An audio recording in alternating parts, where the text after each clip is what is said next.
Today we are going to discuss the client section of Utiliko. Within Utiliko, everything revolves around clients or leads. Today we are going to discuss how to create a new client, how to edit a client, viewing the detail page of the client, as well as creating any auxiliary related items to a client such as an invoice, estimate, project, tickets, opportunities, and more. And then also we're going to discuss how to convert a lead into a client. We'll start with the first easy section. In order to add a new client, just simply go to the client section and go to new client, or you could simply click on the plus sign on the top right corner and go to new clients. Notice you'll have a legal company name, so this is the actual legal entity. You have a location name. So for example, if the legal name is ABC Corporation, the location name could be the Dallas office, or it could be ABC Company Dallas office. You have the FEIN number, and you also have an option for multi-location sites. We will drill in more detail later. However, this will create a hierarchy of companies that have a corporate office. They have franchise locations, and those franchisees have locations that belongs to them. So this creates that hierarchy within Utiliko. So you could link an individual location to a franchisee and then link it to the corporate office. And then you would enter the required address. If the billing address is different, simply uncheck and enter the billing address. You could enter the phone number and any information for the client. This account payable email is of importance because when you email any invoices automatically to the client, this is the email that auto-populates. You are able to enter multiple email addresses. Just enter the first email and then hit enter, and then continue to enter more email addresses as required. You're able to add any short notes about the client, then assign the client to yourself, to everyone, or to a custom account manager or a salesperson. Again, here you can select multiple users as well. You could also add custom fields.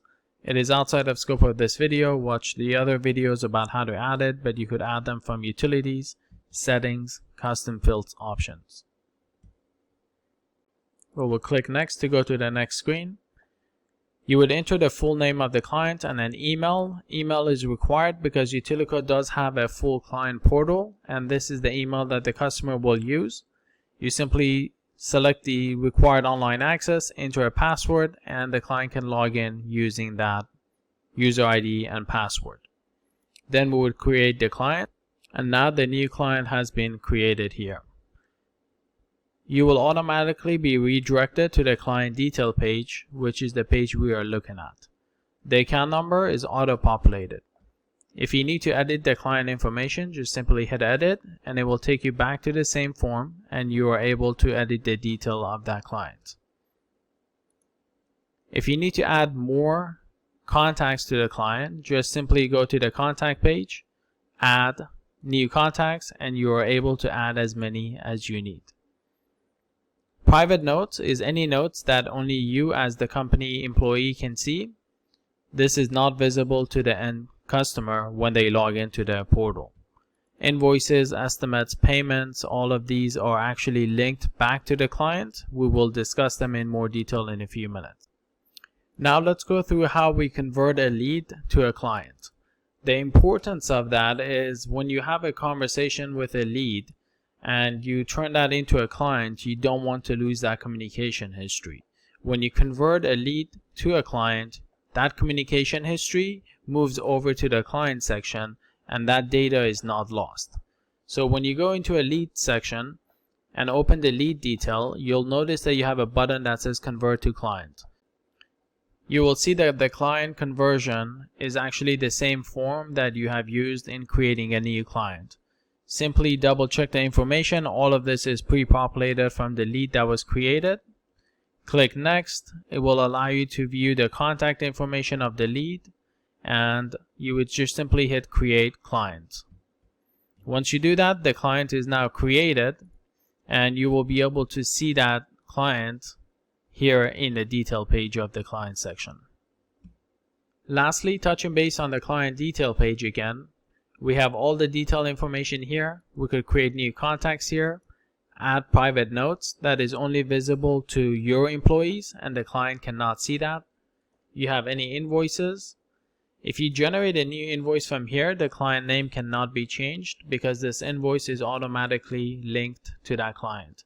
You could relate that invoice to a project, ticket, or anything else in the system. Select the sales rep, add your items, and just simply create the invoice. Same applies with estimates. You could create a new one here. Payments, you could actually see the history of all the payments. You could go to payment method, add a new credit card or ACH information for auto pay or payment default. Then you have refunds and transactions. And then you have project section. Here you can create a new project for the client.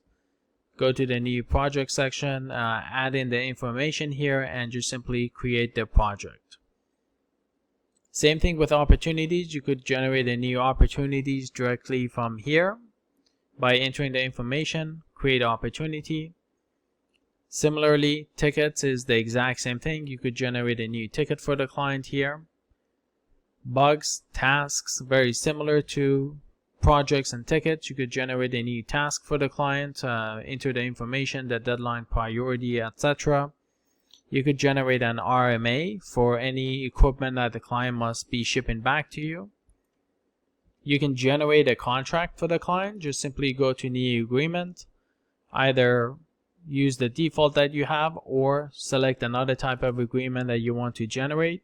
The client will be able to sign this electronically, enter their information, and submit it. Once they do that, you will actually see that all here.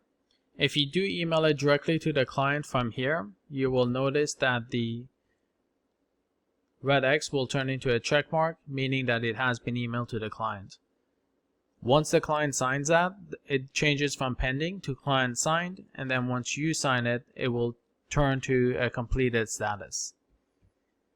Any email communication history can be stored here, so you could send an email directly to the client, or you could send it from the mailbox and relate it to the client here. Notice that this is automatically related to the client and the client name. And then File Manager will just simply have all the files that have been uploaded for the client. Contracts, pictures of the projects, opportunities, anything that has been attached to any of these sections in here is also stored in this section. Let's discuss the client hierarchy. I have opened the individual location. This is at the very bottom of the hierarchy. This is the end location.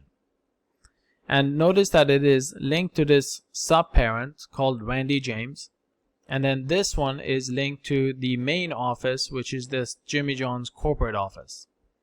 In this case, if I click on Randy James, or actually, if we click here, you can see Randy James owns all of these locations. And if we select any of the locations, the information automatically updates.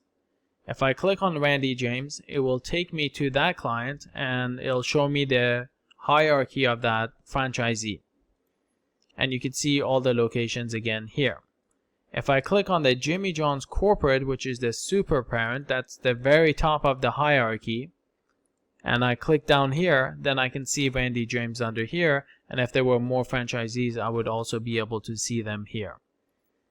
This is a quick summary on how the hierarchy will work as well. We hope that you found this video helpful, and if you have any other questions, please get in touch with us.